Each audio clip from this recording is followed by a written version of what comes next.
Senator Paterson. Thank you, Madam Deputy President. It's a pleasure to be here this morning to speak on this bill, and I thank my colleague and friend Senator Leyonhjelm and his co-sponsors for putting this important bill before the Senate. It is a bill which very closely reflects my own view on this issue, but senators will note that I am not a co-sponsor of this bill, and instead I am a co-sponsor of the other bill seeking to address this matter, put forward by Senator Cory Bernardi. I want to spend a little bit of time this morning explaining why I've made a decision not to support Senator Leyonhjelm's bill, or rather not to co-sponsor Senator Leyonhjelm's bill, and why I've instead decided to support the other bill and co-sponsor the other bill. First, I want to explain why I think that what Senator Leyonhjelm proposes is very important and in many ways best addresses this issue. As Senator Leyonhjelm pointed out in his speech, only his bill offers a guarantee that cases such as the Andrew Bolt case, but also the other cases that we've seen before the courts in recent times, including the QUT case, including the Bill Leak case, including his own case against the journalist Mark Kenny, only Senator Leyonhjelm's bill would guarantee that none of those cases could proceed again in the future. Only by repealing the provisions of the Act in their entirety can we rest assured that these cases will never be repeated again in the future. Having said that, I cannot see any prospect in this parliament of this bill passing this parliament. And I think one of the lessons from the previous attempt at reforming this bill under the previous Prime Minister was that there is no point going through another symbolic loss. If we are able to find a path through this parliament, and particularly this chamber, for a reform which doesn't go as far as Senator Leyonhjelm's bill, but will go some way to addressing this issue, then I think we should focus our attention and our energy on that. But there are other reasons why I think Senator Bernardi's bill, of which I'm a co-sponsor with 20 senators in this place, has merit. This bill and this matter is very important to those of us who believe in freedom of speech. It's important because it has affected people's lives, but it's also important because it is a symbol. It is a symbol for us about what it means to live in a free society, in a pluralistic society, in a tolerant society, in a liberal society. And for us, while ever this bill exists in its current form, we feel that we do not live in a free society and that our freedom is not protected. And that's why it's important to us. On the other side, though, there are people who see it as a symbol in a different way. They see it as a symbol of what it's like to live in a multicultural society, in a harmonious society, in a community which is safe for them and their families. And they very clearly told us during the previous reform process that getting rid of all of 18C, or getting rid of almost all of 18C, would make them feel unsafe in Australia and make them feel like they don't have protections against hate speech. And nobody who is proposing reform in this area wants any fellow Australian to feel unsafe and to feel unprotected. Now, my own view is that 18C is a very imperfect protection against racist hate speech. I would much prefer to rely on, as Senator Leyonhjelm said earlier today, the goodwill and good nature of Australians to call out racism, to identify those who peddle it and to hold them responsible for it. I would much prefer we use that process. I also believe that there are extensive protections against vilification, particularly at the state level in this country, and in some ways those laws are much better targeted against the kind of abuse that no one wants to see, the kind of abuse we hear about from time to time in the street or on public transport, the awful, vile abuse that some people have experienced. I think our state anti-vilification laws are better target that kind of behaviour, and in many ways offer better remedies, including in some cases in some states potential criminal penalties for that behaviour, which 18C does not. But nonetheless, we have heard that 18C is regarded as an important symbol of the protection of living in a harmonious society and feeling safe in our community. And I understand and I respect people who put that view, and that's why I've come to the view that a compromise option is the most reasonable path forward. It is a path forward which will offer no perfect protection of free speech, but certainly an enhancement and improvement on free speech. But at the same time, will retain some important limitations on free speech, which will help make some of the members of our community feel that they are safe.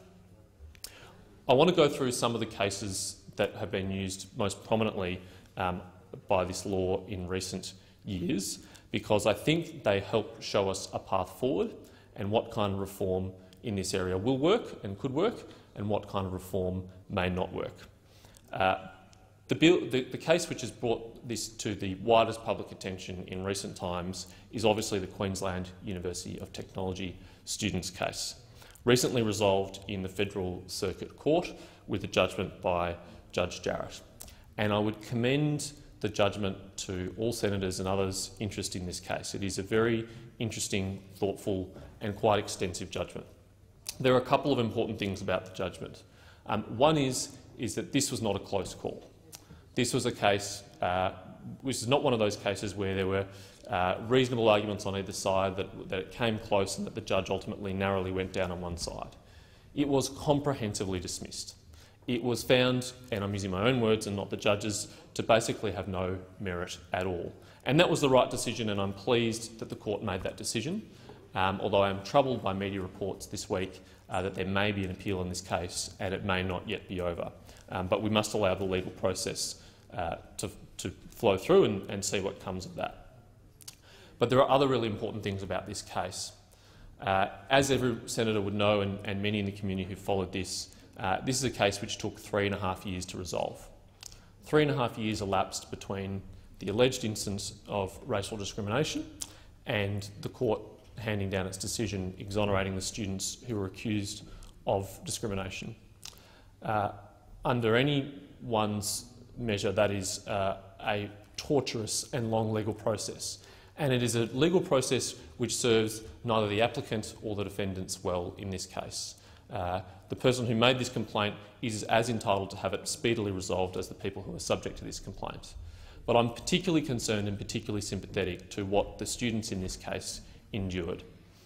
They endured having their reputations smeared and damaged in the media. Many of them feel that their career prospects have been damaged by this case, even though they've been exonerated. It was an incredibly stressful time for them and their families. And frankly, I think it is not reflected very well on the university, nor on the Human Rights Commission, which I'll come to in a moment. A particular failing of the Human Rights Commission in this case is that between the complaint being made and the students being notified, 14 months elapsed. I'm pleased that the Human Rights Commission President, Gillian Triggs, has appointed an external lawyer to review the Human Rights Commission's conduct in this case, because I think it will reveal that they have failed both the applicant and the respondents in this case, and particularly that the students were grievously harmed by the handling of the Human Rights Commission in this case. They were given 3 days' notice that they had to attend a compulsory conciliation. Because of that short notice, many of the students were unable to attend. Many of them were unable to arrange legal representation as they are entitled to, and many of them felt completely railroaded by the process and with little prospect to successfully defend themselves. That is incredibly regrettable. It's fortunate that these students had the benefit of independent pro bono legal representation, excellent legal representation, because had it not been pro bono, as their lawyers have offered, then they would have been up for an estimated $600,000 to $700,000 of legal fees to defend themselves. No student has the capacity to defend themselves to that tune. As we know, some of the students didn't even have the capacity to reach a confidential financial settlement with the applicant, as was requested by their lawyers. And that's worth reflecting on too. We've heard about Kieran Feinlater, one of the students in the case, who ultimately agreed to pay $5,000 to the applicant in the case to be removed from the action so that he wouldn't have to go to court. And seeing what the other 3 students who decided to contest the case had went through, it's hard to question Kieran's judgment in that. That seems like an entirely reasonable thing. He didn't want to go through the pain and suffering that the others did. But it was a terribly difficult financial decision for him. It had a huge burden on him, and it is particularly sad, given that we now know that the case was dismissed so comprehensively that he might very well have been able to successfully defend himself in that case. One of the reforms that has been suggested as either an alternative or a complementary measure to reforming the law of 18C itself is to reform the processes of the Human Rights Commission. A very sensible and thoughtful proposal has been put forward by my colleague in the other place, Julian Leeser. And Mr Leeser's proposal seeks to address the appalling way in which the Human Rights Commission handled this case to ensure that future cases are much more speedily resolved.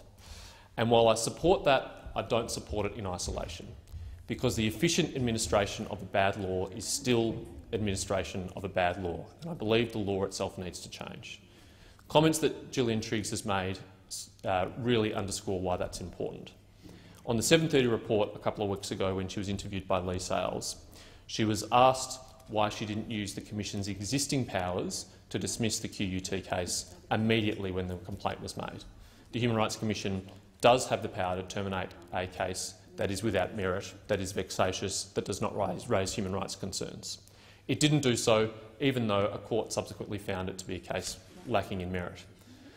The reason why it didn't do so, we now know, is because Gillian Triggs believed it was a case of substance. Her answer to Lee Sales' question was that she did think that this was a case of substance. If, in the view of the Human Rights Commission, its president and her delegates, that a case as flawed and as weak as the QUT case has substance and is worthy of proceeding first to conciliation and ultimately to the courts, then I'm not confident that any power given to the Human Rights Commission to more efficiently administer this law would ensure that cases like the QUT case ever happens again. Another case which has brought this law to public attention is the Bill Leak case, and this is a particularly troubling case as well. I am pleased that media reports suggest that the complainants in this case intend to or are in the process of withdrawing their complaints. But that does not mean that Bill Leak has not suffered because of this law. Bill Leak and his employer have had to engage lawyers to defend himself, or because he drew a cartoon. It was a cartoon which challenged many people, which upset many people, which maybe even offended or insulted some people. But in a free country, do we really think that a cartoonist drawing for one of our major newspapers should be required to go to a government body, in this case the Human Rights Commission, and justify what he meant by his cartoon, why it was not racist, why he was not engaging in discrimination? Do we really think it's appropriate to have a public servant in the Race Commissioner, Tim Soutphommasane, actively touting for and soliciting complaints, effectively prejudging the case of Bill Leak? But I am pleased that that case has been dismissed. But perhaps the case that is most famous of all is the 2011 case against Andrew Bolt. It is the one which, in the view of many people, activated this law, brought it to public attention and allowed it to be used as it has been subsequently used in further cases. There are so many things to talk about in the Bolt case, and I won't bore the Senate with going over all of that old history, except for one really important point about this case. It is said by many that 18D provides an effective defence for freedom of speech. It is also said that those of us who want reform to 18C ignore 18D or are unwilling to talk about 18D. Can I tell you that that is not the case for me? I've talked about it dozens of times, and I know many of my colleagues have too. I've debated it in many interviews with journalists, and I'm going to talk about it here today. Defenders of this law often say 18D is a sufficient defence for free speech, and the Andrew Bolt case proves that. They say that Andrew Bolt was found not to be eligible for the defence listed in 18D. In other words, he was not able to have his freedom of speech protected by the law for a very good reason, and that reason is that he made errors of fact in his article. And it is true. Andrew Bolt did make errors of fact in his article, and we can debate another time whether it's a good thing in a free society to have a judge deciding that errors of fact mean you're not entitled to free speech. But that was not the only reason that the judge found that Andrew Bolt was not eligible to use the defence of 18D. And I encourage anyone who hasn't read the judgment in the Bolt case to do so, because there is an extended and fascinating discussion about the tone of Andrew Bolt's article. And the second reason that the judge found that Andrew Bolt was not eligible for free speech is because of the tone in which he wrote his article, including the fact that he used sarcasm, including the fact that he used gratuitous asides, including the fact that he had written things allegedly between the lines. So we have an instance in this country where if a judge does not like your tone, does not like your use of sarcasm or gratuitous asides, and if a judge believes you've written things between the lines, which of course you cannot do, then you are not eligible for free speech. So even if Andrew Bolt had made no errors of fact in his articles, it is entirely possible that he still would have been found not to have been eligible for the defence of free speech under 18D because of his tone. That is an incredibly troubling thing. And I think the Andrew Bolt judgment will be interesting if the Senator Leyonhjelm's case against Mark Kenny at the Sydney Morning Herald proceeds, because it could be said that Mark Kenny in his article used sarcasm, it could be said that he used gratuitous asides, and it could even be said that he had written things between the lines about Senator Leyonhjelm and others. Now, my view is cases like the Mark Kenny case should not be able to proceed, should not be heard by the Human Rights Commission, should not make its way to court. But it may well be. A complaint has been made, the process is underway, and it's yet to be determined where that case will go. And it is clear that 18C allows that to happen. And it is not clear that 18D would be a sufficient defence for Mark Kenny in this case, just as it is not clear it would have been a sufficient defence for Bill League. Many say that it would have been, but that is unknowable. The case did not get to court, and we don't know what the judge would have found. Another senator in this place, our new colleague from Victoria, Senator Kitching, recently said when she was interviewed on the Bolt report that she thought the judge that presided over the Bolt case was a relevant factor in the way in which the law was interpreted. That is an incredibly worrying thing. The quality of justice and the outcome of the decision that you receive in our courts should not depend on the judge that you receive, it should depend on the law as it's written. And if it is the case, if Labor senators opposite believe that all we need to ensure that laws are properly upheld is the right judges sit on the right cases, then we have a very serious problem indeed. Another challenge to those of us who believe in reform is the question, what is it that we can't say today that we'd like to say? And I'd really like to respond to this, because there's a couple of important points about this. Well, one thing is I would like students, such as those at QUT, to be able to vent steam on Facebook and not spend 3.5 years defending themselves in the court for having done so. I would like cartoonists to be able to draw cartoons without having to go to a government body and justify why they drew their cartoons. I would like journalists to be able to express opinions and write articles on controversial issues of public debate without having to defend themselves in court. But the truth is, we actually don't know what it is that cannot be said by this law because we cannot be confident what will and will not offend, insult, humiliate or intimidate someone.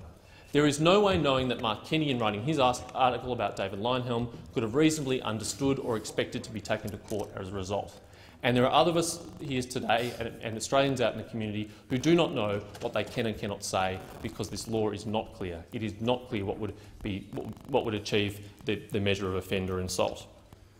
Finally, even things which are unpleasant and awful to hear are worth hearing because we live in a society where people do have different views, and there is value in hearing what others have to say, even when we disagree with it. I personally would much rather know what people's beliefs are than them hold on to them and keep them in a dark and deep place in our society. We will have no opportunity to challenge them if that's the case. I want to end on one note. Reform of 18C is something which has attracted support from across the political spectrum, from people including David Marr, Julian Burnside, Paul Howes, Jonathan Holmes, Jim Spiegelman. It's attracted support from people this time round who opposed it previously, like Warren Mundine. And it's attracted support from people who have been affected by discrimination, who have been victims of racism, like Robert Majid, the publisher of the Australian Jewish News. The accusation that's made in this debate that the only people in favour of reform are people of a certain age, a certain ethnicity or even a certain gender is utterly false. Support comes from across the spectrum. And ignoring those people who have suffered discrimination, who do support reform, is an awful thing to do. They have just as much right to participate in this debate. Their opinion is worth just as much as everyone else. And I commend them for their courage and their advocacy in this instance. Even Gillian Triggs has agreed that we have a problem not just with the Human Rights Commission's processes, but also the law, and I commend this reform process to the Parliament.